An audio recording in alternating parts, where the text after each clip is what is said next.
Randeep analysis ক্লাসে তোমাদের সকলকে জানাই স্বাগত। আজ যে ভিডিওটি নিয়ে আমরা আলোচনা করব সেটি হলো তৃতীয় শ্রেণী বাংলা রায় মার্টিনের কোশ্চেন উত্তর নিয়ে।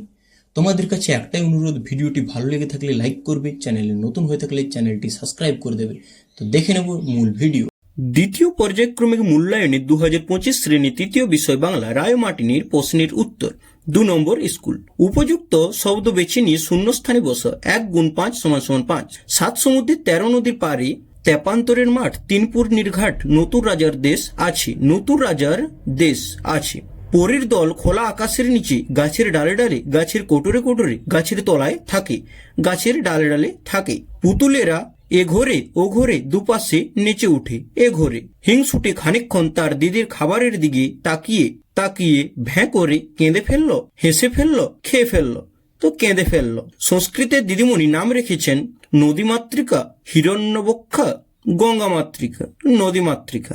বাক্য রচনা করো। 1 × 3 = 3। হামাগুড়ি। বাচ্চারা হামাগুড়ি দেয়। নৌকা। নৌকো নদীতে নৌকো ঘুরোঘুরি করে। অক্সিজেন। অক্সিজেন ছাড়া এক মুহূর্ত থাকা অসম্ভব। এলোমেলো বর্ণগুলি সাজিয়ে শব্দ তৈরি করো। 1 × 3 = 3। প্রথমেরটা হবে দুপুরবেলা, তারপর শাখা প্রশাখা, তারপরে ঝড়ঝাপটা। বর্ণ বিশ্লেষণ করো যে কোনো দুটি। 2 × 3 = 6। স্টেশন। হস্যই যোগ দন্তস্য হসন যোগ টয় হসন যোগ হস্যই যোগ তালবস্য হসন যোগ অ যোগ দন্তনে হসন যোগ অ। নির্দেশ। দন্তন্য যোগ হস্যই যোগ র যোগ দয় হসন যোগ এ যোগ তালবস্য হসন যোগ অ। বিশ্বাস। বয় হসন যোগ হস্যই যোগ তালবস্য হসন যোগ বয় হসন যোগ আ যোগ দন্তস্য হসন যোগ অ। নিচের প্রশ্নগুলি সঠিক উত্তর দাও। 2 × 3 = 6। গাছেরা অপমানিত বোধ করলো কেন? গাছের অসহায় বোধ দেখে মানুষরা উপহাস্য করায় গাছেরা অপমানিত বোধ করলো। নদীর থেকে আমরা কোন কোন জিনিস পাই? নদীর থেকে আমরা বিভিন্ন ধরনের জিনিস পেয়ে থাকি, যেমন জল, মাছ, কাঁকড়া, শামুক ইত্যাদি জিনিস পেয়ে থাকি। চোরটি সোনাকে কখন চুরি করে নিয়ে গিয়েছিল? সোনার বাবা যখন খেতে, মা যখন রান্নাঘরে দুধ জাল দিচ্ছিল, তখন চোরটি সোনাকে উঠোন থেকে চুরি করে নিয়ে যায়। নিচের বাক্স থেকে শব্দ বেছে নিয়ে সঠিক স্তম্ভে বসাও, যে কোনো ছটি।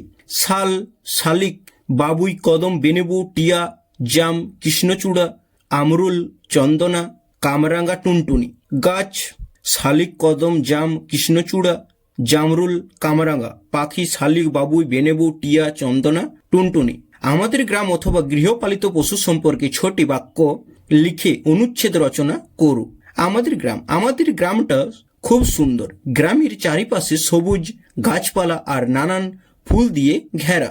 গ্রামের মানুষরা খুব ভালো এবং তারা সব সময় একে অপরের সাহায্য করে। গ্রামের পাশে একটি বড় নদীও বয়ে গেছে। গ্রামের লোকেরা প্রধানত কৃষিকাজের সাথে জড়িত। গ্রামের একটি সুন্দর খেলার মাঠও রয়েছে। ছাগল। ছাগল একটি সাধারণত গৃহপালিত পশু। ছাগল মানুষের জন্য বিভিন্ন উপায়ে উপকারী। ছাগলের দুধ, মাংস, চামড়া এবং লোম ব্যবহার করা হয়। ছাগল তুলনামূলকভাবে ছোট এবং সহজে খাদ্য সমগ্রহ করতে পারে। ছাগল বিভিন্ন পরিবেশে খুব সহজে টিকে থাকতে পারে। ছাগল মানব জাতির খাদ্য এবং অর্থনৈতিক উন্নয়নের জন্য একটি গুরুত্বপূর্ণ সম্পদ।